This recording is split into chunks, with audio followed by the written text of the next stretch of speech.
دنیا کې وقتی طور بچایان شتی چې الله ولا بچایی ورکړي مقیده څه وخته پورې پس علاقه باندې هر چې آخرت دی نو هلته بیا هیڅ څوک د بچایي دعوه نشي کولی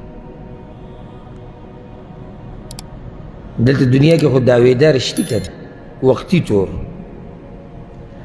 اگر که دا بچاییم د الله د طرف نه میلاویږي قل اللهم مالک الملک تؤتی الملک من تشاء وتنزع الملک ممن تشاء دنیا کې چې الله وغواړي چاته بچایي ورکوي د چا نه هېري دا بچایي هم د الله له طرف نه ده که هغه د ملک په سطحه باندې باچا دی که هغه د علاقې په سطحه مشر دی که هغه د ځمکې او د پټي او د جیداد او د کور مشر دی دا ټوله مشرتیا د الله له طرف نه بیا الله وایي که نه دا موږ چې اوس په دې ځمکه باندې ناست یو او ګرځو را ګرځو ژوند تېرو په دې ځمکه باندې زموږ نه مخکې په لکو خلک تېر شوي دي هغوی هم دعوې کولې چې دا ځمکه زما ده او دغه پټی زما دی او دغه جیداد زما دی نن د هغه خلکو نوم او نشان نشته هغه ځمکه پاتې ده یو ورځ به په موږ باندې هم داسې راځي چې زموږ به نوم او نشان نه وي نوم او نشان او دا ځمکه او د هر څه به الله ته پاتې کېږي د وختي طور خبرې دي نو په دې وختي طور خبرو باندې خو یو دوکه کېږئ مه او دویم دا چې په دې کې ډېر یعنې ننوځئ مه جوار دا زما ځمکه ده او ځمکه کته او ځمکه بره او ځمکه کته او ځمکه بره او ځمکه دا مسلې مزم نه کوي په مخ دومره ځان له وکړه چې بس ژوند دې بې تېرېږي نو راسې پاتې کېږي تا سره چې دا هم د چا وه د هغې نه مخکې هم د چا وه او و د الله او پاتې د الله ته او ده د الله خو په آخرت کې بیا دا قصې نشتي چې دا پکې زما بادشاهي ده او دا د فلاني بادشاهي ده بادشاهي بیا هلته خالص د الله ده په هغه ورځ خو بادشاهي پرېږده څوک خبرې نشي کولی د الله په مخ کې يوم يقوم الروح والملائكة صفا لا يتكلمون إلا من أذن له الرحمن جبريل عليه السلام خبرې نشي کولی بل به څوک خبره وکړي او څوک به دعوه د بادشاهي وکړي په هغه ورځ وخشعت الأصوات للرحمن فلا تسمع إلا همسا سورة طه کې الله وایي چې اوازونه به ټول د الله په مخ کې غلي شي او صرف په د ساه اخیستو اواز راځي یوم یأتي لا تکلم نفس الا بإذنه په هغه ورځ به هېڅوک خبرې نشي کولی مګر په اجازت د الله نو چې خبرې نشي کولی نو بادشاهي کوم ځای کې په هغه ورځ خالص بادشاهي د الله ده بله دا چې الله خو بادشاه دی په دنیا کې هم او په آخرت کې هم او همیشه و او دی خو دې ځای کې دا تخصیص ولې وکړو چې زه واکمن د ورځې د جزا یم دې کې د انسانانو دپاره یو قسمه یره هم ده ګورې یعنې دنیا ذکر نه کړو زه ګوره واکمن د ورځې د جزا یم معنی ده چې ما ته به ګوره مخامخ کېږئ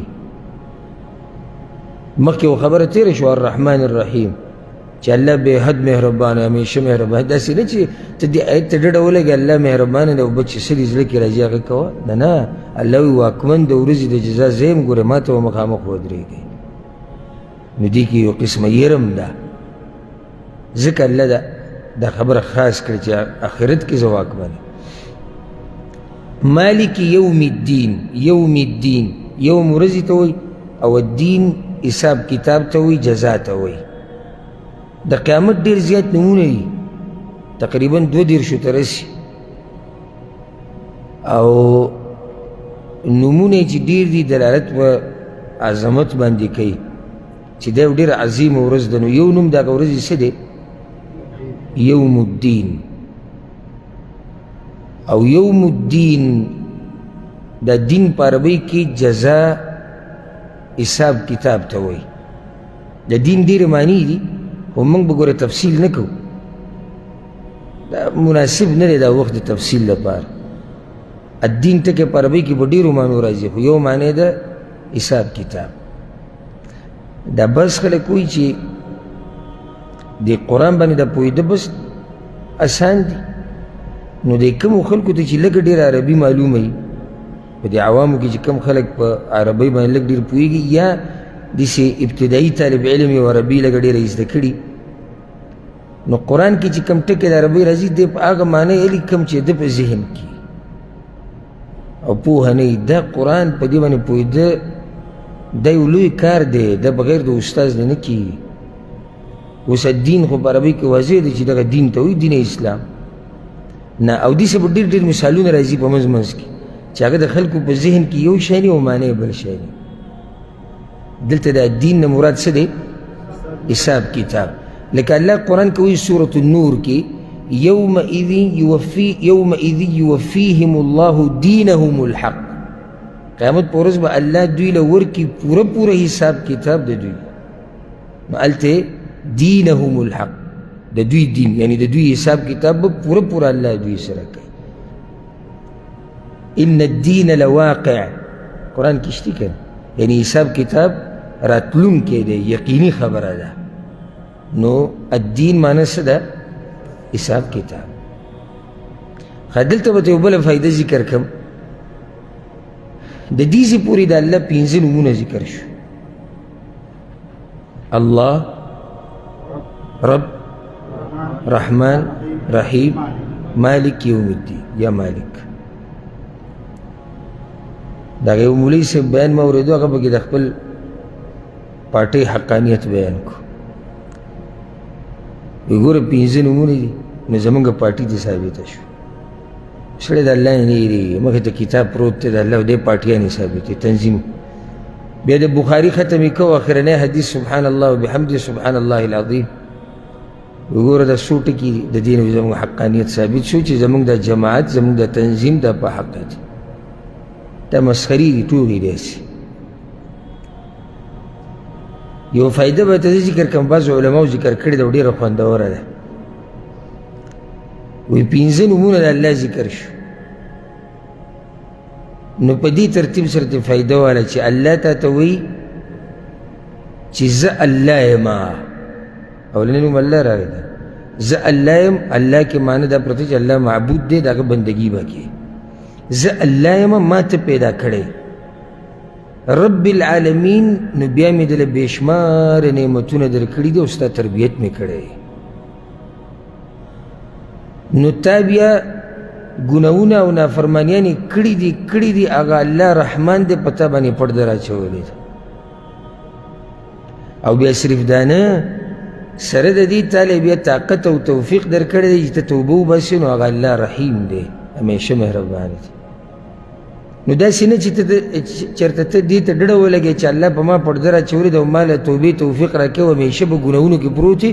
نو الله ګوره مالک یوم الدین دی، واکمن د ورځې د جزا دی.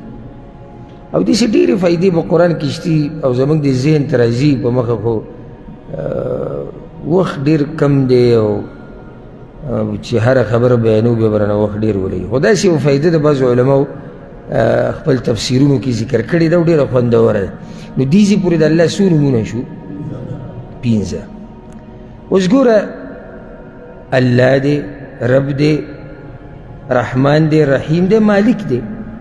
نو چې دومره اوچت نومونه دي او دومره اوچت صفات دي، هغه حقدار د دې دی چې د هغه د بندګي وشي. نو ایاک نعبد، خاص تا لرا بندگی کو منگا، و ایاک نستعین، او خاص تا مرست غواړو. ایاک نعبد و ایاک نستعین، خاص تا بندگی کو من او خاص تا ستانه مرست غواړو. و دومره عظیم رب لایق دی د دې چې د هغه دې څه وشي، د هغه دې بندګي وشي. دې ځای کې ته یو فایده بله ذکر کړه. دا صورت چې موږ د اول نه شروع کو، نو الحمدلله رب العالمین الرحمن الرحیم مالک یوم الدین، دې کې خطاب الله ته خو نه دی که نه. اوس دې ځای کې ایاکا، خاص ستا بندګي کوو. اوس خطاب چا ته دی؟ یعنی بنده الله ته وایي چې موږ خاص ستا بندګي کوو. ولې اوس داسې شو خطاب؟ نو دې کې یو فایده، کله چې دې بنده د الله حمد او ثنا ووایي او شروع د حمد او ثنا نه وکړه، یا الله ته داسې او یا الله ته داسې او یا الله ته داسې، په دې زړه کې دا محسوسه کړه چې زه یعنی الله ته ډېر نږدې شوم. نو چې ډېر نږدې شوم نو خبرې ورسره شروع کړې وې ایاک نعبد، موږ خاص ستا بندګي کوو. ایاک نعبد، ستا بندګي کوو. عبادت ګوره مختصر خبره به وکړو، د عبادت په باره کې خبرې اوږدې دي. مختصر دا دی ګوره په لغت عربۍ کې دا عبادت چې دی دا ذلت ته وایي، الذله، ځان ذلیله کول. او عرب وی طریق معبد، دا لاره چې ده دا څه ده؟ ذلیله شوې ده، استعماله شوې ده ډېره، طریق معبد. نو عبادت څه ته وایي؟ عبادت دې ته وایي چې ته د الله په مخ کې ځان ذلیله کې سره د محبته او سره د یری، او هغه څه وکړي چې څه د الله خوښي، که هغه وینا ده، که هغه کار دی، که ښکاره دی او که پټ دی. بس دا مختصر تعریف والی. نو د عبادت مغز څه شی دی؟ مغز ذلت سره د محبته او د یری، دا د عبادت مغز دی. ګوره ها، په عبادت کې ته به ځان الله ته عاجزه کې سره د دې چې الله سره محبت کې د الله نه به یریږي د تعظیم د لاسه. اوس یو سړی عبادت کوي د الله والله سره محبت نه، دا خو عبادت نشو. یا عبادت کې عاجزي نه وي، دا خو مغز نشته په عبادت کې. ته چې الله ته ودرېږي په مانځه کې یا په بل عبادت کې، هر قسم عبادت چې تا کې عاجزي، ته الله ته خپل ذلت راښکاره کړي، او د الله په مخ کې عاجزي راښکاره کول او ذلت، دا د انسان عزت دی. ګوره موږ په دې سجده کې دا تندی لګوو الله ته.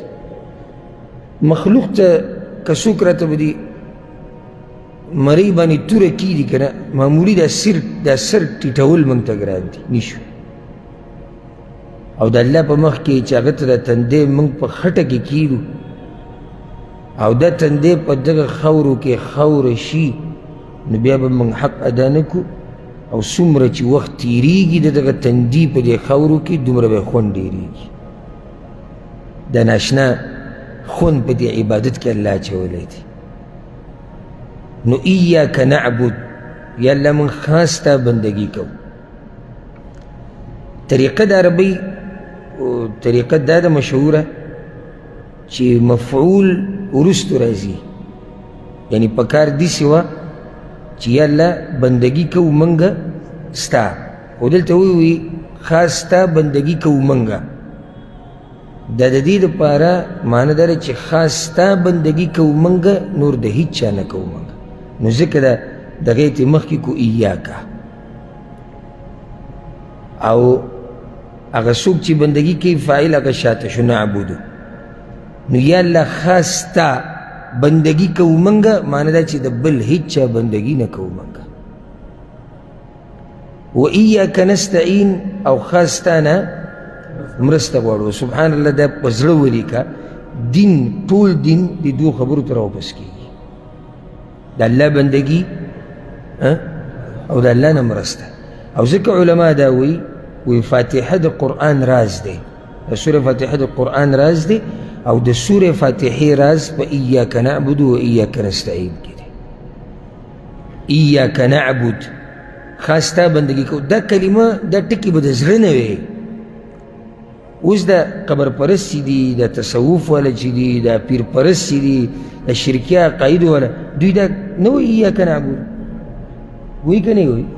هسې وایي ایاک نعبد، قبر ته سجدې لګوه. ایاک نعبد، تعویزونه منترې په دې باندې عقیده. ایاک نعبد، د بابا په نوم نذرانې او منښتې. ایاک نعبد، او د مخلوق نه داسې یره څنګه چې د الله نه یره. ایاک نعبد، او د خالق حق راله مخلوق لی ورکوه، دا خو دې پې عمل نه دی کړی. ایاک نعبد، من خاص تا بندگی کوو یا الله. و ایاک نستعین، او خاص تا نه مرسته غواړو. نو ګوره په دې اولنۍ جمله کې دا کله خبره اوږده شي، خو چې دا اهمه ده د عقیدې. په اولنۍ جمله کې تا دا ووایې ایاک نعبد، یعنی زه بیزاره یم د شرک نه، زه شرک نه. و ایاک نستعین، په دې کې د ځان بیزاره کو د خپل طاقت نه چې یا الله ګوره زما هېڅ طاقت نشته نو ستا بندګي چې کوم هم ستا په مرسته به یې کومه او په دې کې اشاره د دې خبرې ته چې چېرته خپلو عبادتونو ته غره نه شي زه پلانی یم او زه الله نه نه نه دا ټول د الله په مرسته کېږي او چې الله در سره مرسته ونه کړي ورب الکعبه که ته یو منټ بندګي هم د الله وکړي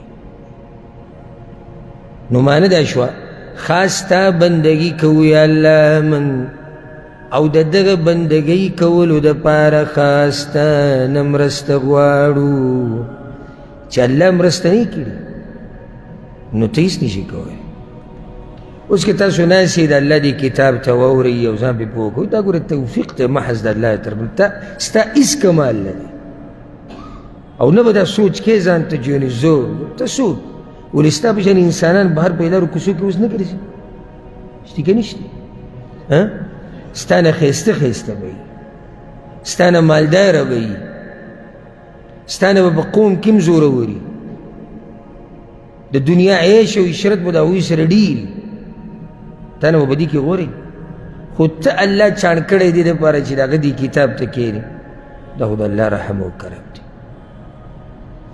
په دې باندې همیشه الحمدلله وایي ځکه زه په د عامو درسونو کې ما دا مثال ورکړی چې دوه کسان په کټ کې پراته دي خوا او شا کې یو بل ته دوه کټونه یې د دواړه پکې پراته یو شان انسانان دا یو راپاسي منزل ځي دا بله قشم پاتې شي څه چل دی آخر چل دا دی چې الله غوښتو چې دی ودرې خپلې مخې ته او دا بلې نه غوښتو چې ودرېږي د هغه مخې ته نو دا ګناهونه دا سړی بندی د الله د بندګۍ نه او سلفو کې دا طریقه نن سبا خو داسې پته چې څوک به دې ته سوچ کوي او که نه چې ته ډېر اوچت خلک به هغوی چې به کله په عبادت کې به کمی راغی که نه نو بیا به خپل ټول حساب کتاب شروع کړو چې ما کمې نافرمانیانې د الله شروع کړي دي چې زما د عبادت کمیږي نو چې چا به دې تپوس وکړو چې ولې د حساب کتاب کې وایي دا عبادت چې کمیږي دا دلیل دی په دې باندې چې زما نافرمانیانې ډېرېږي او د هغه نافرمانیانو د لاسه الله دا نه خوښي چې زه د هغه بندګي وکړم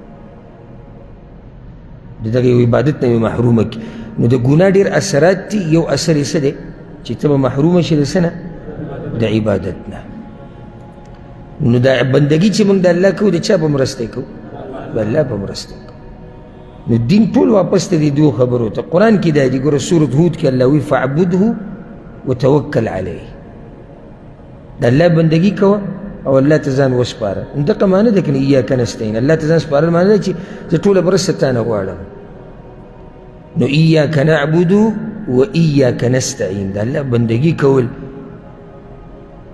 د ټولو نه اوچت او د عزت مقام دی زموږ دپاره او زه وایم تاسو څنګه به یو کس دا وایي په تاسو کې چې زه غریب یم او څنګه به یو سړی وایي چې ما ته دا دي او ما ته دغه دي او دغه دنیوي خبرې به شماري او دې ته نه ګوري چې الله یې رب دی او د پیغمبر صلی الله علیه وسلم امتی دی نور ته څه غواړي د الله نه چې ته د الله بندګي کې توحید د پکې او د پیغمبر تابعداري د پکې ته باچا یې ځکه چې دا هر چا ته نه نصیب کېږي اوس پیغمبر صلی الله علیه وسلم ته وګوره د الله بنده و که نه د الله بندګي کول معنی ده چې د عبادت د الله کول د لوی شرف او عزت دی ځکه هغه عزتمن انسان ته نصیب شي الله څه وایي د خپل بنده په باره کې الحمد لله الذي أنزل على عبده الكتاب په خپل بنده باندې الله کتاب نازل کړی پیغمبر ته بنده وي دا د ټولو نه لوی عزت دی د پیغمبر چې الله ورته بنده وي وأنه لما قام عبد الله يدعوه او کله چې ودرېدو بنده د الله او دعوت یې ورکو بنده د الله یعنې پیغمبر صلی الله علیه وسلم دا د ټولو نه لوی عزت دی چې الله ورته بنده ووایي نو زموږ دپاره لوی عزت څه دی د الله بندګي کول دا ټول لوی عزت دی سبحان الذي اسرا بعبده پاک دی هغه الله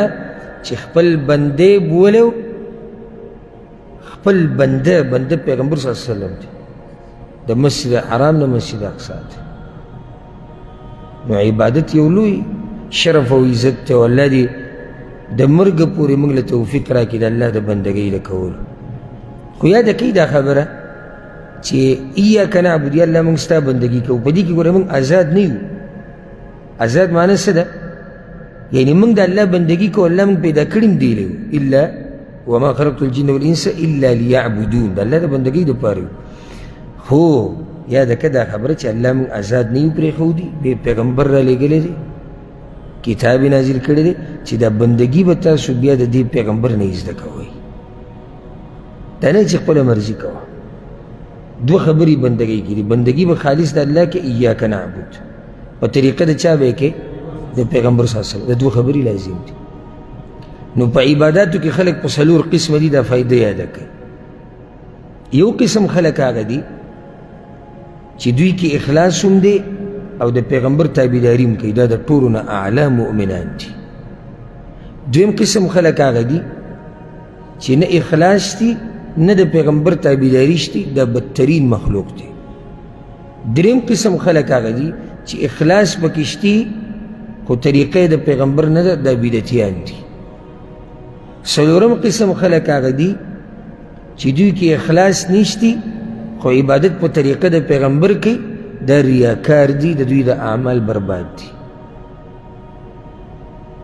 نو ته به ځان په کومو کې راولې په اولنو کې چې هغوی کې څه صفت دي اخلاص او تابعداري ایاک نعبد معنی دا نه ده چې ورشه په هر څه باندې بندګي وکړه د الله او د پیغمبر نه طریقې یې زده کړه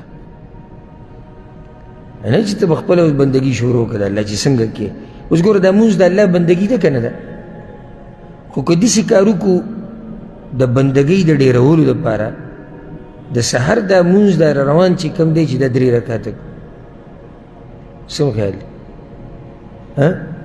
صحیح ده ولې نه صحیح پیغمبر نه دي کړي نو بعض وایي که نه دا موږ باندې چې رد کوي لکه که ته که چاته ووایي چې دلته مثال کې دا کار بدعت ته ده مړه نو څه چلو شو خیر دی خو دعا غواړي خیر دی یو رکعت کوي خیر دی دا چې داسې خیر دی خیر دی خیر دی خو دین ټول لړدړې وړی شو لکه یو کس سره ما خبره کوله دی دا زموږ په دې ملکونو کې چې د فرض منځه نه بعد د اجتماعي دواګانې کوي او یا د نفلو نه بعد بدعت دواړه دی او عجیبه دا ده چې د بعض بدعتیان په بعضو باندې رد کوي هغه اجتماعي منځه نه بعد چې کوي هغه د نورو ته بدعتیان وایي دا د سنتو نه بعد چې کوي او دا سنتو نه بعد چې کوي دوی هغوی ته بدعتیان وایي څوک چې د فرض منځه نه بعد کوي دواړه پکې ککړ دي دواړه بدعتیان دي زما خوا راشي زه بوله مسله لنډه ختمه کړم چې تاسو دواړه بدعتیان دي یو کس ماته وایي چې اوس دې کې څه دي دعا غوښتل ناروا دي ما نه دعا غوښتل ناروا دي نو چې امام لاس اوچت کړي او دعا وایي او خلک به امین وایي اوس د یو کس دعا کې زور ډېر دی او که دا ټولې چې کوي دې کې زور ډېر دی دا اوس داسې خبرې د عوام دوی په دې غولوي ښه نو چې اوس مخې ته امین هسي نو هغه وایي دا خبره خو صحیح ده نو چې ټول اوس دعا غواړي په دې کې زور ډېر شو نو چې ټول دعا غواړي زور پکې ډېر دی بس ما وایي صحیح شو په دې خپله خبره به مایوسي ما سحر منظر مخکې د سنت چې دا څو رکعاته دي وي دوه ما جمع سره یې کوي وي نه نو ما د جمع د منځه فضیلت 20 درجې او 15 راغلی دی د سبا نه به داسې کار وکړو مولوي صاحب ته به وایي ته لږ وختي راځه اول به دا سنت د جمع سره کوو بیا به فرض کوو اجر ډېر شي ما ته ته کوم ځای ته لاړې هغه وایي پیغمبر نه دي کړي نو ما قسم درکړه دغه اوس وله راغلي دا دعا اجتماعي د منځ نه بعد پیغمبر کړې ده د سنتو نه بعد پیغمبر اجتماعي کړې ده ته خو عقلي خبرې ما ته بیانې عقل مه جنګوه دلته قرآن او حدیث چې راشي عقل دې په جیب کې کېده عقل استعمال کوي دې لپاره چې قرآن او حدیث ته پرې ورسي عقل به دې لپاره نه استعمالوي چې قرآن او حدیث پرې راپرځوي نو موږ به عبادت کوو د الله خو په طریقه د پیغمبر صلی الله علیه وسلم. او همدې ته سلفیان وایي. وره ډېر خلک تپوس کوي چې دا سلفیت څه ته وایي. سلفیت لنډ دا چې توحید د الله معنی دا چې خالص بندگی د الله کول په طریقه د محمد ابن عبدالله صلی الله علیه وسلم او تابعداري د امت د سلفو یعنی د دین د مشرانو د هغوی په نقش قدم تک دې ته سلفیت وایي. بس تقریبا تعریف ته اوږدې قصې به کیسه نشته. نه زمونږ زنده‌باد او مرداباد دی او نه زمونږ دلته څه تنظیمونه دي. نه موږ چاته ویلي چې زمونږ پلانی مشر وشتي ژوندی دی ورسره بیعت وکړه. نه موږ نومونه رجسټر کوو چې ته موږ سره شوې. نه یو جنډه ځان له جوړه کړې ده چې دا زمونږ جنډه ده، که ته زمونږ سره یې زمونږ ورور یې، که زمونږ د جماعت نه بهر زمونږ دشمني. دا خبرې موږ د سره کړي نه دي. سلفیت یو نظریه ده، دا تنظیم نه دی، دا نظریه ده. په دې نظریه چې یو کس دی او په امریکا کې دی هغه زمونږ ورور دی. په دې نظریه یو کس په پاکستان کې دی زمونږ ورور دی. په دې نظریه یو کس په افغانستان کې دی زمونږ ورور دی. معنی دا چې څوک قرآن او حدیث مني او په هغې عمل کوي دا زمونږ ورور دی. او که دې ځان ته هر نوم وایي دې ځان ته په نومونو کې ورسره موږ ورانې نه کوو، دشمني ورسره نه کوو، خو موږ یې کردار ته ګورو. که کردار یې دی چې قرآن او حدیث باندې عمل کوي نو زمونږ څه دی؟ زمونږ ورور دی. ښه چې ځان ته سلفي وایي او قرآن او حدیث باندې عمل نه کوي زمونږ ورسره نه لګي. اگر که نوم یې به ځان ته څه ایښودی؟ د سلفیت. نو الحمدلله چې موږ په دې منهج باندې والله د مرګه پورې موږ په دې منهج ساتي. ها اهدنا الصراط المستقیم وښایه موږ ته لاره نیغه. ګوره صورت چې موږ کله شروع کړو نو د الله حمد او ثنا مو وي چې الله داسې دی داسې دی داسې دی. موږ خاص بندګي د هغه کوو، خاص د هغه نه مرسته غواړو. نو چې د الله حمد او ثنا دې ووي نو اوس مناسب ده چې ته د هغه نه څه وغواړې. ځکه دې ته وایي تعلیم المسأله. موږ بولو چې دې صورت یو نوم دی تعلیم المسأله، د سوال کولو طریقه. د الله نه چې سوال کوې نو طریقه یوه دا ده چې ته به اول د الله حمد او ثنا بیان کی، بیا به خپل حاجت بیان کی، یا که د بل چا حاجت دی هغه به بیان کی. او کله داسې کېږي چې سړی خپل حال ورسره بیان کی عجزي. لکه سورة القصص کې موسی علیه السلام سوي رب انی لما انزلت الی من خیر فقیر. یا الله زه ستا طرف نه چې کوم خیر راځي زه ورته محتاج یم، زه فقیر یم، زه غریب یم ستا په مخ کې. زکریا علیه السلام په سورة مریم په ابتدا کې او په سورة آل عمران کې چې دعا یې غوښته نو دقې وویل یا الله هډوکي کمزوري شوي دي او سر مې تک سپین شوی دی. ولې دا خبره کوله؟ عجزي الله ته راښکاره کوله. ګوره الله ګوره په دې ډېر خوشحالېږي او دی خوښه ده چې بنده هغه ته خپل عجزي راښکاره کړي. حالانکه الله ته د عجزي معلومه ده، خو الله دا خوښوي چې دا بندې زما په مخ کې ظاهره کړي. نو څه مو خیال دی؟ الله خو به د خپلو بندګانو ډېر مین دی. هغه بندگان چې خالص د هغه بندګي کوي د پیغمبر په طریقه کې دا خو د الله خاص بندگان دي. خو چې کله دغه بنده بیا الله ته خپل عجزیم بیان کړي ورسره د سترګو نه اوښکې هم لاړې شي د ده دا دعا به الله نه قبلوي. او په دې کې ډېر مثالونه موږ ته یاد دي د پیغمبر صلی الله علیه وسلم د ژوند نه. بیا خبره اوږدي لنډه ده چې دې صورت کې د دعا د غوښتلو طریقه هغه وښوی شو. طریقه څه ده؟ حمد او ثنا ووایه. یو حدیث کې دا هم راځي چې درود ورسره ووایه. ګوره دا لازم نه دي، واجب نه دي ته درود ووایې. لازم او واجب نه دي چې ته خپله غریبي او خپل عجزي بیان کړې، خو د دې دپاره دي چې ستا د دعا د قبلېدو هغه د دعا د قبلېدو لاره هغه ډېره شي یا موقع ډېره شي دعا د قبلېدو. او چې سړی دعا کوي خو زړه کې دا دي چې زما د دعا الله قبوله کړي، نو ته به اوس هر هغه ممکن کوشش کوې چې د هغې د لاسه ستا د دعا قبولی شي. نو په کوشش کې یو طریقه دا ده چې دعا په ښایسته طریقې سره وغواړه د الله صفت وکړه حمد او ثنا ووایه په پیغمبر باندې درود ووایه خپل عاجزي الله ته راښکاره کړه بیا چې څه غواړې هغه وغواړه او یو کس دعا غوښته په مسیح نبوي کې پیغمبر صلی الله علیه وسلم ورته غوږ و نو هغه ډایرکټ دعا وغوښته په پیغمبر یې درود ونوي نو پیغمبر صلی الله علیه وسلم ډېره تادي وکړه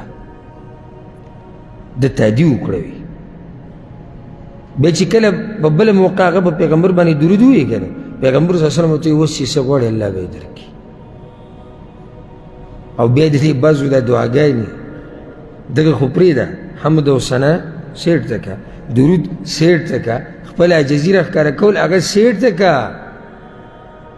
دا لاسونه به داسې نه ولي یو ته به ګوري او بل ته به ګوري بیا به پکې لاسونه داسې مږي رامږي هغه دی وایي څه دا ورته هم پته نشته خو دا یو عادت دی چې د فرض مانځه نه بعد به دا چل کوې او بیا چوف او په خپل بدن یې راکږي او بیا راشي مولوي صاحب پسې شیخ صاحب پسې نه قبلېږي دعاګانې چې چل ته به وایي دا غټ داسې بزرګ دی د دې دعاګانې نه قبلېږي ستا د دعا دا طریقه څه ده دا خو ته بدماشي کوې ما ته اوس ته ویلي دلته خوا کې د یو کس دوکان دی او هغه د لمانځه نه بعد د دوکان سم ته به وایي چې بس د دوکان ته تښتي د لمانځه نه بعد او چې څنګه د لمونځ ختم شي وځي نو هغه زه یو ورځ زما هم کار و زه هم ډېر زر ووتم نو هغه مې ووتو نو هغه دیزې کې زما د مخې د راکې دی ګوټ کې بلکل نو په روان یې لاسونه کړي دوا په روان دی چې او ګوري بلډینګونو ته ویلا رکوع شوی د دې به مو وشوي چې الله زما دعاګانې نه قبلوي داسې طریقه ده عجزي ځان کې راوله او په ښایسته طریقې سره دعاګانې وغواړه دا دلته بیان شوه په سورت الفاتحه کې دا مسله شتي الله اکبر بعضو علماو دا طریقه ذکر کړې ده وی کله نه کله دعا خلک څنګه غواړي د چا نه چې غواړي د هغه صفت بیان که بس لکه یو سړی کیني که نه او سوال کوي یا الله ته رحماني ته رحیمي ته کریمي ته دای ته دای ته دای او بس دا هم ګورې دعا ده ځکه تا چې د چا دا دومره صفت وکړو هغه خبر دی په دې باندې چې ته څه غواړې دا طریقه به تاسو ته نه تجربه کړي دا هم یوه طریقه ده او الله سبحانه وتعالی په سورة الانبیاء کې د خپل پیغمبر تذکره کړې ده د ایوب علیه السلام وأيوب إذ نادى ربه أني مسني الضر وأنت أرحم الراحمين الله أيوب من تو یو پیر چغه وایي ایوب علیه السلام هغه لنډه په دوه خبرې کړې خپل عاجزي بیان کړه یا الله وي سخت روانه ډېره ده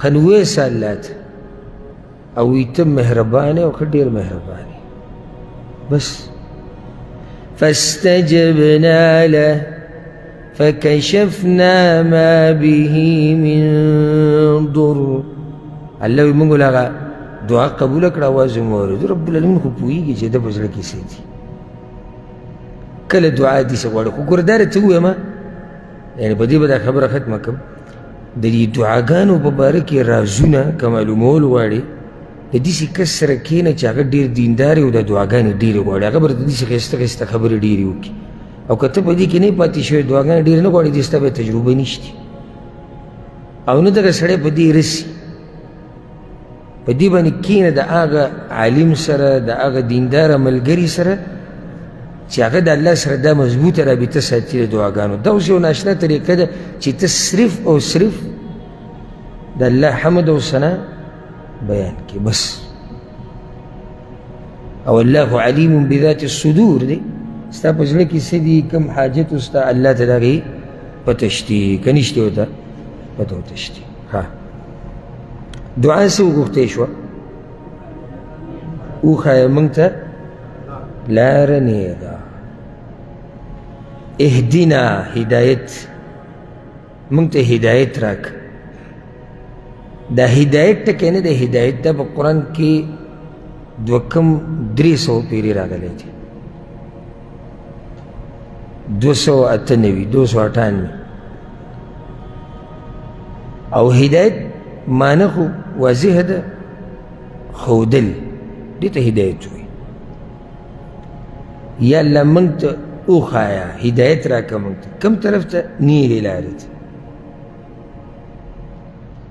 هدایت ګوره الله چې د مخلوق له کوم هدایت ورکړی هغه په 2 قسمه دی، یعنې لارې ورته ښودلې ده. هدایت لارې ښود ته وایي.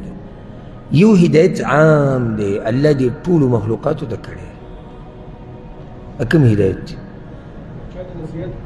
نه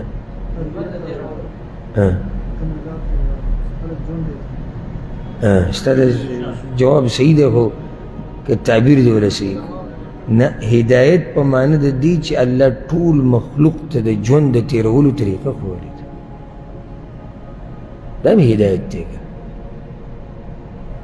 سبح اسم ربك الأعلى الذي خلق فسوى والذي قدر فهدى. الله غزاد ته چې دا مخلوق ټول پیدا کړی دی، فهدى نو بیا ټولو له هدایت ورکړی دی، ټول مخلوق له هدایت ورکړی. دلته کوم هدایت مراد دی؟ یعنې د ژوند د تېرولو طریقې ټولو ته ښودلې ده. دویم هدایت د الله د طرف نه هغه دغه هدایت دی چې خیر لارې م ښولې ده، د شر لارې م واضحه کړې ده. وهدیناه النجدین، الله 2 لارې ښولې دي، لار د جنت، لار د جهنم. بیا د انسان له اختیار هم ورکړی دی چې د الله د اختیار نه لاندې دی چې دې کومه لار خوښوي روان دي شي. دې ځای کې طلب کېږي چې اهدنا الصراط المستقیم، یا الله ما ته وښایه لاره نیغه. یو 2 خبرې دلته یادې کړه. ما ته وښایه یا الله لاره د تګ دپاره څه پکار دی؟ لارې نه بغیر کار کېږي نه کېږي. نو ما ته وښایه لاره. بیا دویمه خبره اهمه ده چې دا لاره راته م نیغه وښایه، ځکه که کږه وږئ نو بیا هم نقصان دی. نو وښایه ما ته لار، او چې دا لار څه وي نیغه وي. بله خبره، دا سوره فاتحه په مانځه کې پیغمبر صلی الله علیه وسلم هم ویلې ده، صحابه کرامو او څومره نیکان چې وو او دي او وي به ټول وایي. ټول محتاج دي دې ته چې الله ورته هدایت وکړي. ولې پیغمبر صلی الله علیه وسلم به په دعاګانو کې نه وي، یو پکې دا اللهم اني اسألک الهدى والتقى والعفاف والغنى، دا یو دعا وه د پیغمبر صلی الله علیه وسلم. زمونږ دې پښتنو ته چې کله ووایي که نه چا سره دې خبر روانه وي، الله دې تا د هدایت وکړي، غوسه شي، الله دې وي تا ته هدایت وکړي. پیغمبر ګوره په مانځه کې وایي اهدنا الصراط المستقیم او اللهم اني اسألک الهدى. خو دې دا نه وایي چې الله دې ما له هدایت راکړي. موږ خو هر وخت د مرګه پورې هدایت ته څه یو محتاج یو چې الله موږ ته نیغه لار وښیي، هغه لار چې هغه الله ته رسي. اهدنا الصراط المستقیم. بیا بل تقسیم د هدایت داسې دی کوم چې تا ذکر کوو چې هدایت په 2 قسمه دی. ما دې ملګرو ته څو پیرې باندې، یو هدایت ته توفیق دی، دویم هدایت ته توجیه او ارشاد. یعنی یو ګوره توجیه او ارشاد څه ته وایي؟ چې ته یو سړي ته نیغه لار وښیې، وانک لتهدي الى صراط مستقیم. پیغمبر ته نیغې لارې ته خلک، یعنی خلکو ته یې ښې، خلک رابلي. او دا هدایت زموږ ټولو په لاس کې دی. د نیغې لار خو دا زموږ د ټولو سره شته چې الله ورته توفیق ورکړي د بیانولو، لکه پیغمبرانو سره. بیا د پیغمبرانو په نقش قدم چې څوک روان دي علما. دویم هدایت ته هدایت التوفیق، انک لا تهدي من احببت. ای پیغمبره ته چې چا سره محبت کې هغه له هدایت خو نشي ورکولی. یو ځای کوتوی ته هدایت ورکولی شي، بل ځای کوتوی نشي ورکولی. معنی دا چې پیغمبر ته دا هدایت ورکولی شي چې سړي ته صرف حق واضح کړي. هر چې د دې سړي راوچتول دي د باطل نه او حق ته راړول دي، دا ستا کار نه دي. دې ته هدایت التوفیق وایي، او دا د چا په لاس کې دی؟ د الله په لاس کې. ګوره ډېر مور پلار د خپل بچي دپاره هدایت غواړي، عالم ول راولي قاری ور راولي استاذ پسې راولي وی وهي وی ټکوي په مخ ورته نصیحت کوي مشر لیږي کشر لیږي مور لیږي خو داسې نشي کولی چې دا بچی نیغې لارې ته راواړي که کولی شي نشي کولی لکه وګوره نوح علیه السلام د هغه یو زوی د کافرانو سره پاتې شو چې نوم یې څه کنعان ولې نوح علیه السلام د ده لپاره هدایت نه غوښتو غوښتو یې ولې نوح علیه السلام به کوشش نه یې کړی ده ته د نصیحت کړی به خو د هغه په لاس کې دا نه و چې کنعان دی دین ته راواړی او دغه شان د کنعان مور د لوط علیه السلام بیبي د ابراهیم علیه السلام پلار د پیغمبر صلی الله علیه وسلم د تره ښکلې قصه ده د ابو طالب چې د مرګ پورې اخري ساه وتو پورې پیغمبر صلی الله علیه وسلم ورته غوږ کوي تره لا اله الا الله وایي چې قیامت په ورځ له سپارښت وکړم هغه ونوي نو چې د پیغمبر په لاس کې دا نشته چې څوک هدایت ته راواړی نو بل چا په لاس کې به دا نشته نو ځکه په دې باندې څوک ملامته کوي زموږ په دې پښتنو کې یو دا ډېر غلط عادت دی لکه اوس یو سړی دی دینداره دی او بچی یې څه دی بېدینه نو که چېرته دا دینداره منځه ته ور مخکې شو یا سپیکر ته ور مخکې شو نصیحت یې شروع کړو ټول به درته ووایي زوی به یې نصیحت کوي لکه ته داسې مه وایه دی دینداره دی دی غریب به ښه پوره کوشش کړی خو نه کېږي یا که چېرته بچی دینداره دی او نصیحت یې شروع کړو یا د دین خبره دی دته ګوره پلار ته ولې نه وایي بلکې دا خو پرېږده په دې دې ملامته کوي هغه تره ته ولې نه وایي او هغه ماما ته ولې نه وایي او هغه رور ته یې وګوره او پلاني ته یې وګوره چې یو سړی ته مني چې دینداره دی نو دا چې دیندار دی د به ښه پوره کوشش کړی دی چې بهر خلکو ته نصیحتونه کوي د به بچي ته هم کړی د به رور ته هم کړی د به تره او ماما ته هم کړی خو نورې په لاس کې څه نشته که دا طعنه کوي بیا به دا طعنه ته څه وایي چې ابراهیم علیه السلام دعوت ورکوه پلار ته یې نه کتو نوح علیه السلام دعوت کو زوی ته یې نه کتو لوط علیه السلام دعوت کو ښځې ته یې نه کتو نو نوح علیه السلام د یو بیبي هغې ته نه کتو پیغمبر صلی الله علیه وسلم څنګه دعوت کوي او تره یې داسې دی او پلار یې داسې دی او نیکه یې داسې دی بیا به دا خبرې کوي نو کوشش یې خپل کړی دی خو توفیق د چا په لاس کې دی هغه د الله په لاس کې ګوره تاسو وګورئ یو نیم من خو لیدلي دي بعض لکه یو نیم انسان په داسې کورنۍ کې لوی شوی چې ټول بېدینی شرک او بدعات او خرافات او سود بخوري او ټي وي او سندرې او دا هر او دا یو پکې دینداری دلته ګوره هغوی نصیحتونه هم نه دي کړي بلکې د ده سره جګړه په دې کوي چې تا ولې ږیره پرېښودې ده د سره جګړه په دې کوي چې ته ولې قرآن او حدیث منې د سره جګړه په دې کوي چې ته ولې په موږ ردونه کوي چې را سندرې ناروا دي او دا ډمان مه راولئ او دا پلانې دې نه راځي او علانې دې نه راځي دا ټول توفیق دی د الله طرف نه چې دلی ورکړی دی نو هدایت التوفیق د چا په لاس کې دی هغه د الله په لاس کې دی اهدنا الصراط المستقیم وښایه یا الله موږ ته لاره نیغه دا نیغه لار څه ده په دې کې ډېرې خبرې مفسرینو کړي دي امام ابن جریر وایي څه ناشنا خبره کړې ده وایي اجمعت الامه په دې باندې د امت اجماع ده مفسرینو ټولو چې صراط مستقیم هغه لارې ته وایي الطریق الواضح الذي لا اعوجاج فيه هغه واضحه لار چې په هغې کې کوږوالی نشته هغه لار د څه ده لار د قرآن او د حدیث ګوره کله مفسرینو دا خبرې لیکلي وی صراط مستقیم یعنی د قرآن لاره صراط مستقیم یعنی د پیغمبر لاره صراط مستقیم یعنی د دین لاره او دا ټولې خبرې څه دي یو شان نه دي یو شان دي نو کله تفسیر داسې چې اختلاف صرف په تعبیر کې نور خبره ټوله یو شاني لنډه دا چې موږ چې کومه لار غواړو د الله نه هغه لار ده چې هغه د قرآن او حدیث لار ده بله لار نشته ګوره که ځان مړ کړي که نه بله لار نشته الله ته د رسېدو او جنت ته د رسېدو قرآن او حدیث قرآن او حدیث او بیا یې درته وایم په درېیم پیر قرآن او حدیث بله لار نشتي الله ته د رسېدو سوای د دې یوې لارې نه، بله لار نشتی جنت ته د رسېدو سوای د دې یوې لارې نه. نو یا الله موږ ته وښایه نیغه لار. نیغه لار کومه یوه ده؟ لار د قرآن او د حدیث. ښه هسې یو سوال زړه ته راځي چې یو سړی مسلمان دی، په منځ کې ولاړ دی او ښه موحد دی، ښه د پیغمبر تابعدار دی، او دی هم وایي څه وایي؟ اهدنا الصراط المستقیم. نو سړی خو وایي چې دی په نیغه لار دی، نو دی بیا اصله هدایت غواړي.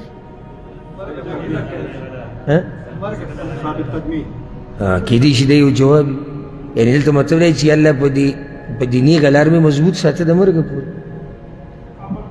استقامت دغه ته مراد دی چې یعنې په دې مې استقامت نصیب کړه. خو دلته یو بله خبره هغه دا مې یاده کوي چې د انسان د زړه هېڅ پته نه لګي، او ځکه حدیث کې راځي چې زړونه د الله په دوو ګوتو کې کوم طرف ته چې اړې راړې. ما او تا ګورې ورځ و شپه درته نه وایم، ما او تا په هر سیکنډ کې الله ته او د هغه هدایت ته محتاج یو. په هر سیکنډ کې د زړه د درزا نه ده، د یو درس سره موږ د الله د طرف نه هدایت ته محتاج یو.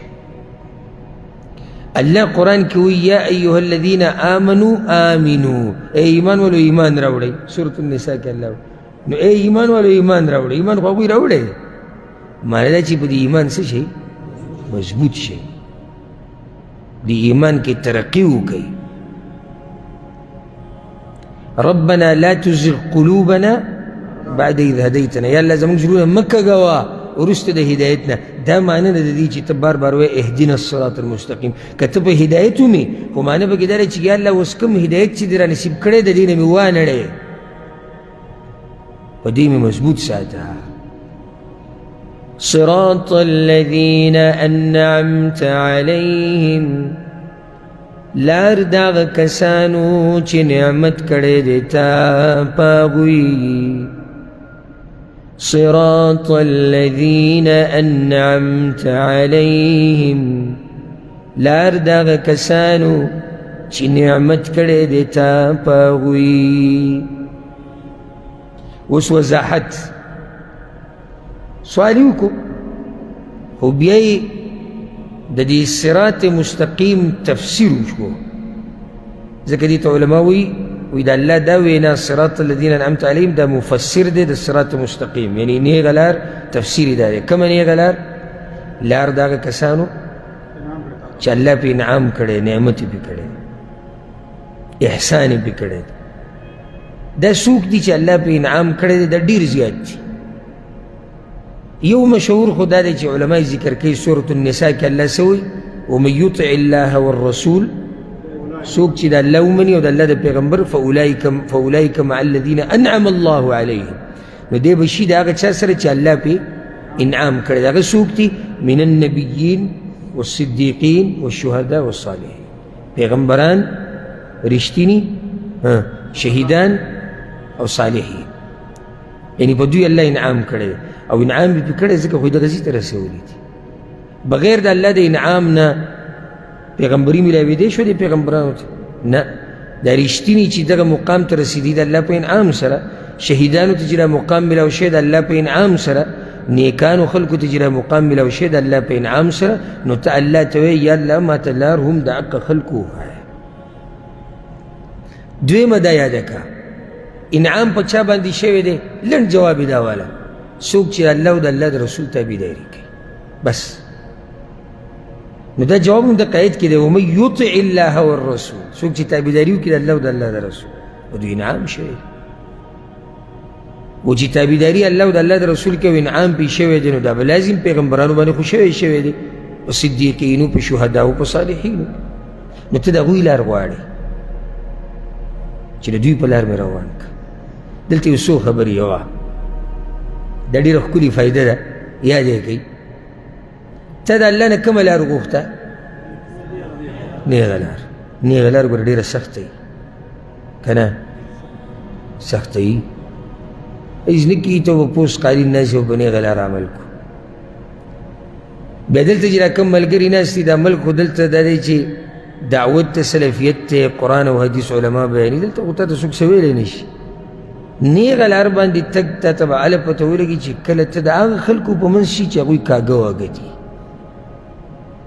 بیا به تا ته پته ولګي چې کله تا باندې بد بد نومونه ولګي، وابي دی، ګستاخ دی، بد مذهبه دی، بې مذهبه دی،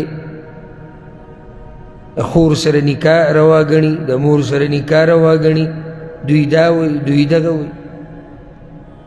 پته به دې هله ولګي چې کله څوک راشي ستا په کور حمله وکړي، داسې وشي که نه دي شوي. کورونه ولې سیزلي دي بعضو علاقو کې صرف په دې چې قرآن او حدیث دعوه یې کړې وه.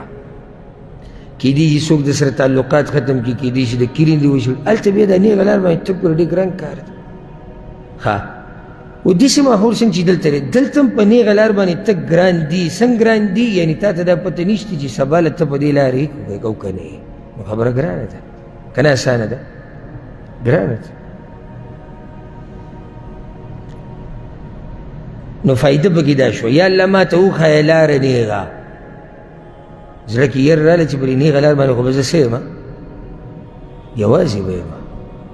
لکه بعضو ته چې وایي چې قرآن او حدیث منه توحید، زمونږ کلي کې زمونږ علاقه کې غریب ته دا سوچونه راشي چې یعنې زه خو څه یم، یوازې یم. الله وایي یېرېږه صراط الذین انعمت علیهم، په دې لار باندې مخکې ډېر خلک تېر شوي دي چې په هغوی انعام شوی. ته یوازې په دې لار خو نه کیدای شي یو وخت کې ته پې یوازې روان یې، خو ستا نه مخکې ستا خوا و شا کې وروسته خلک ډېر روان دي. نو یېرېږه مه، ګبراوېږه مه. دویمه فایده پکې دا ده صراط الذین انعمت علیهم، معنی دا چې ما داسې ونه چې په نیغه لار مې روان کړه او خبره ختمه شوه. په لار د هغه نیکانو خلکو، معنی دا چې ته به د نیکانو په نقش قدم ځې، په دین کې به د ځان نه نوي کارونه او نوي لارې نه راوباسي.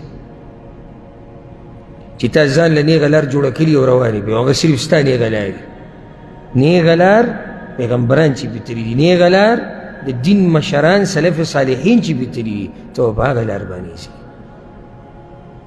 بعض دلته دا وایي، دا مې د یو مولوي صاحب نه اورېدو، فایدې دپاره به یې ذکر کړو.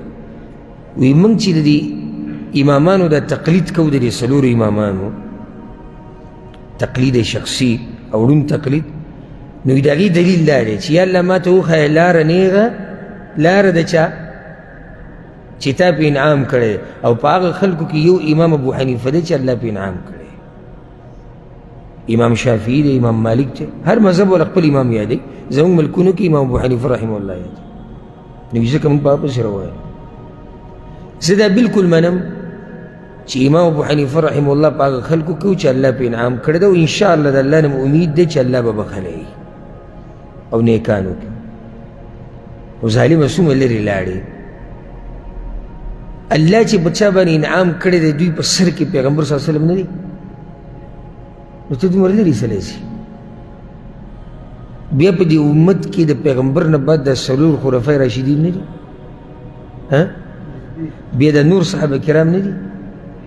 بیا د دې امام ابو حنیفه رحمه الله د استادان نه دي؟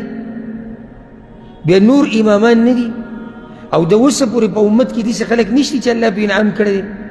شته که نشته؟ دا سلسله خو به د قیامته پورې ځي نیکان به وي. نو تا څنګه دا یو امام صاحب خاص کړی دی؟ اوس په دې ما ته بل دلیل دی. دلته خو عامه خبره شوې ده چې صراط الذین انعمت علیهم، یا الله ما ته لار وښایه نیغه د چا لار چې تا پې انعام کړی. ته په هغو کې یو راوباسي چا باندې چې الله انعام کړی. اوس ما ته په دې دلیل ښایي چې ته یو څنګه راوباسي د الله. پوه شوې که نه؟ نو دا خبره څه ده؟ کمزوري ده. غير المغضوب عليهم ولا الضالين. مخکې ته وغوښته چې لار د هغه کسانو چې نعمت کړی دی تا په هغوی باندې. اوس دلته غیر المغضوب علیهم ولا الضالین، نه دي هغه کسان چې غضب کړی شوی دی په هغوی او نه بېلارې دي. یعنی الذین انعمت علیهم چې تا پې انعام کړی دی، د هغوی صفت بیانېږي چې د تا چې پې انعام کړی دی نو په هغوی نه غضب کړی شوی دی او نه بېلارې دي. دلته دوه قسمه ترجمه کېږي. ګورئ چې تاسو ته پته وي، دا ترجمه ډېره مزیداره ده او بعض محققین دې له ترجیح ورکوي ځکه چې دې تعلق د انعمت علیهم سره دی. نو داسې به وې صراط الذین انعمت علیهم، لار د هغه کسانو چې نعمت کړی دی تا په هغوی، غیر المغضوب علیهم ولا الضالین، نه دي هغه کسان چې غضب کړی شوی دی په هغوی او نه بېلارې دي. څوک بېلارې نه دي؟ دا انعام چې پېښ شوی دی. دویمه ترجمه یې داسې کېږي او دا نو صحیح ده، خو دا اوله د دې نه لږه ښه ده او مزېداره ده او بعض محققین ورله ترجیح ورکوي. هغوی د دې تعلق د دې لارې سره دی، نو بیا به ترجمه داسې صراط الذین انعمت علیهم، لار د هغه کسانو چې نعمت کړی دی تا په هغوی، غیر المغضوب علیهم، نه لار د هغه کسانو چې غضب کړی شوی دی په هغوی، ولا الضالین، او نه لار د ګمراهانو. اوس دلته تعلق د څه سره شو؟ د لارې سره. پوه شوي تاسو ما به ترجمه کوي. نو داسې نه تاسو یو ترجمه دلته واورئ بیا بل څوک وي هغه ته ډایرېکټ وایي ته په غلط یې. دا دوه قسمه ترجمه کېږي او په هغې کې فرق دی چې دا بعض دا خبره ثابتوي د انعمت علیهم والا دپاره، بعض وایي د صراط سره تعلق ساتي. نو هر یو خبره صحیح ده. دلته را سوال یې وکړو چې یا الله نیغه لار ماته وښایه او د هغه چا د لارې نه مې ساته چې په هغوی غضب کړی شوی دی او بېلارې دي، د هغوی د لارو نه مې ساته، د بېلارو د لارې نه مې ساته او په چا چې غضب کړی شوی د هغوی د لارې نه مې ساته. دا څوک دي؟ نو دا بیا علما تفصیل ذکر کوي، څوک کوئی یهود دي او څوک کوئی نصارا دي او څوک کوئی یهود و نصارا دواړه دي، څوک پکې نورې فرقې ذکر کوي، خو لنډه دا یاده کوي لنډه. غضب په هغه چا کړی شوی دی چې حق ورته معلومي او عمل پې نه کوي، او ګمراهان هغه دي چې علم ورسره نشتی او عمل کوي، نو عمل یې د شریعت خلاف دی. نو بیا چې سړی وګوري په دې امت کې او خصوصا کوم وخت چې قرآن نازلېدو نو خواوشا کې یهود و نصارا دي. نو ځکه علما به په تفسیر کې دوی ذکر کوي چې دا غضب چې په چا شوی دی دا څوک دي؟ د یهود دي. قرآن کې شته که نه من لعنه الله وغضب علیه، غضب ټکی د هغوی دپاره استعمال شوی دی. د نصاراو دپاره قد ضلوا من قبل واضلوا، الله وی دوی ګمراه دي، نو نصارا ګمراه دي. په دې یهودو نصاراو کې څه بیماري وه؟ حق یهودو ته معلومو خو تابعداري نه کوو. لکه د مدینې یهود مخکې به یې سوال کوو، سورې بقره کې به راشي، سوال به یې څه کوو؟ یا الله دا پیغمبر راوله چې موږ د مشرکینو سره څه وکړو؟ جهاد وکړو، جنګ وکړو. خو چې کله هغه پیغمبر راغی به یې منو؟ نه یې منو. نصاراو کې دا بیماري ده چې علم ورسره نشته او عملونه کوي. د پیري مریدي په هغوی کې وه که نه رهبانیت، د ځان نه طریقې جوړې کړې، ورهبانیة ابتدعوها. نو ته به ځان د دواړو مرضونو نه ساتي. د کم نه؟ نه نه، ما بیماریانې ذکر کړې. علم د سره عمل به کې او د علم په رڼا کې به عمل کې. پوه شوې؟ بلې طریقې سره ته وایم په علم به د عمل کې او عمل به د علم په رڼا کې کې. هله به ته بچي، بیا ته به په نیغه لارې. دلته یو سوال چې الله د درې قسمه خلک ولې ذکر کړو، نور ولې نه ذکر کوو؟ دلته درې قسم خلک ذکر شو که نه؟ انعام پې شوی دی، غضب پې شوی دی، ګمراهان دي. د هغې وجه دا ده لنډه یاده کوي چې خلک ټول وګوره، ټولې ګمراه فرقې چې په دنیا کې دي او څوک چې په حق دي، ټول دا په درې حصو کې تقسیم دي. یا خو ورسره حق دی او په هغې عمل کوي، دا خو هغه دي انعمت علیهم، حق ورسره دی او په حق څه کوي؟ عمل کوي. یا ورسره حق ورته معلوم دی خو عمل پې نه کوي، د خواهشاتو د لاسه. او دې وضاحت هم پر روان درسونو کې راځي. نو دا مغضوب علیهم دي. یا ورسره حق او علم نشتی او اسی عملونه کوي، دا ګمراهان دي. نظر وچورلو په دنیا کې چې څومره خلک دي د دې دریو نه نوځي. دنیا کې چې څومره خلک دي د دې دریو نه نوزي نو ځکه الله دلته دا درې ذکر کړو. اخرنۍ خبره به دا ذکر کړو د فایدې دپاره او د امین دا مسله به هم پرېږدو روان درس ته. خو دلته یو مسله موږ وی چې د مالک یوم الدین پورې د الله څو نومونه ذکر شو؟ 15. اوس په دې ټول صورت کې د بنده د کامیاب بنده 15 صفات دي. دا هم ذکر که یاد یې که مؤمن بنده د الله کامیاب بنده د هغه 15 صفات په دې صورت کې دي. عبادت کوي کوم ځای کې دي؟ ایاک نعبد، مرسته صرف د الله نه غواړي. و ایاک نستعین، هدایت هر وخت غواړي. اهدنا الصراط المستقیم. او دا څو شو؟ 3. په الله پورې پناه نیسي د څه نه؟ د الله د غضب نه او د ګمراهۍ نه. څو صفات شو؟ 4. 5م دا دی چې د الله نه د هغه نعمت غواړي. صراط الذین انعمت علیهم، یعنی دا نعمت په ما وکړه.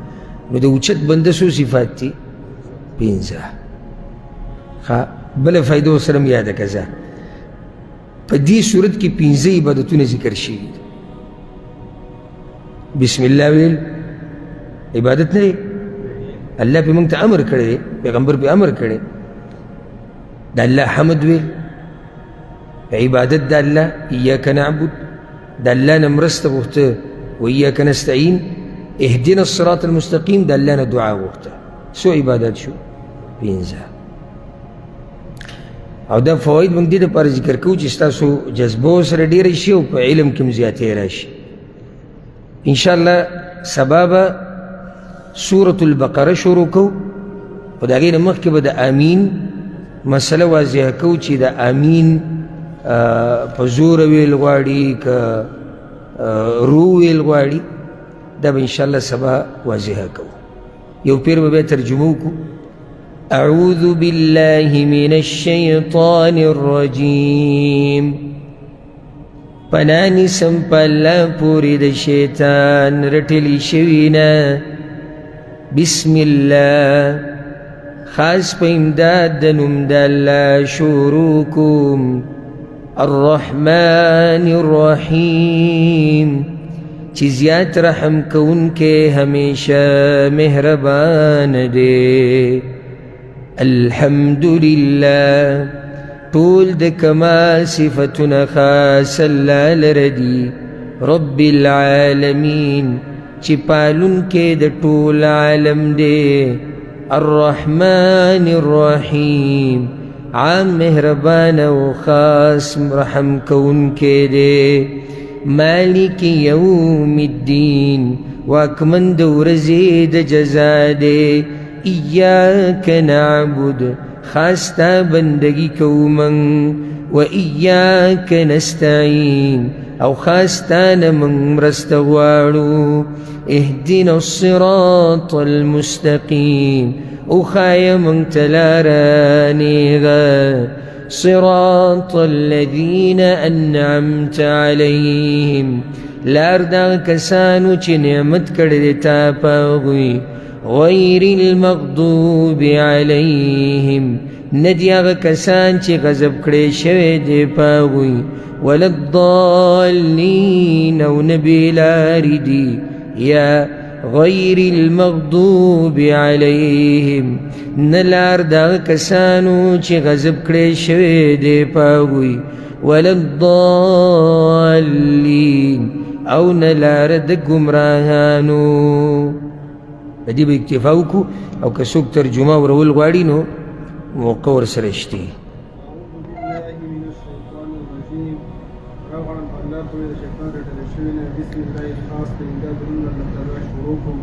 الرحمن الرحیم، چې عامل الرحمن خاص رحم کوونکی دی. الحمدلله، ټول د کمال صفتونه خاص الله لره دي. رب العالمین، چې پالونکی د ټول عالم دی. الرحمن الرحیم، چې عامل الرحمن خاص رحم کوونکی دی. مالک یوم الدین، واکمن د ورځې د جزا دی. ایاک نعبد، خاص تا موږ عبادت کوو. و ایاک نستعین، خاص تا نه امداد غواړو. اهدنا الصراط المستقیم، وښیه موږ ته لاره نیغه. صراط الذین، لار د هغه کسانو انعمت، چې تا انعام کړی د علیهم په هغوی.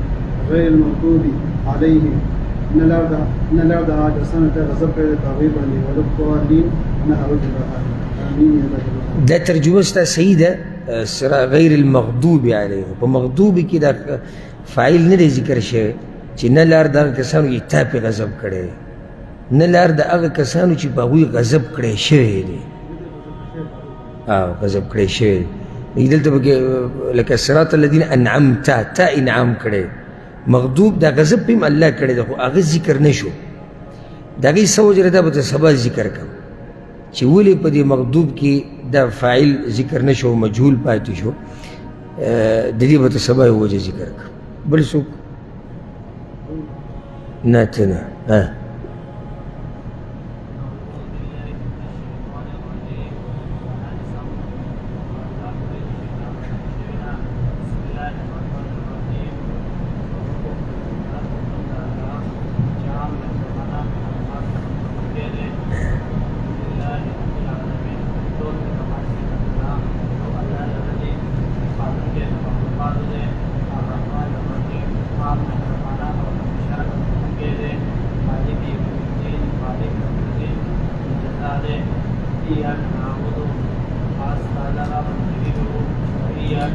منګه خاص تا لره بندگی کوو منګه.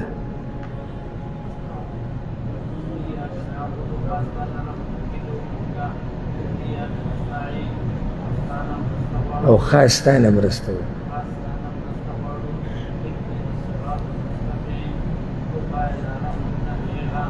وښایه موږ ته لاره نیغه، اهدنا موږ ته.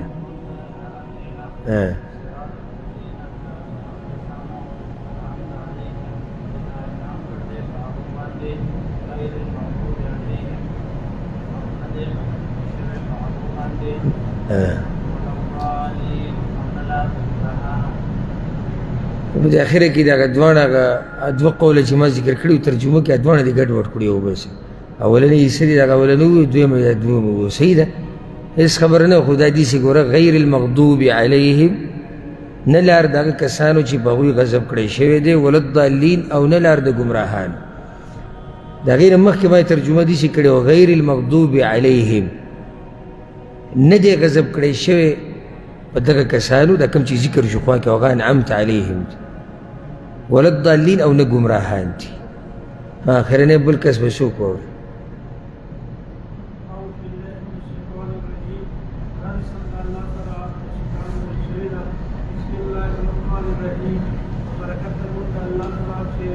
شروع کوم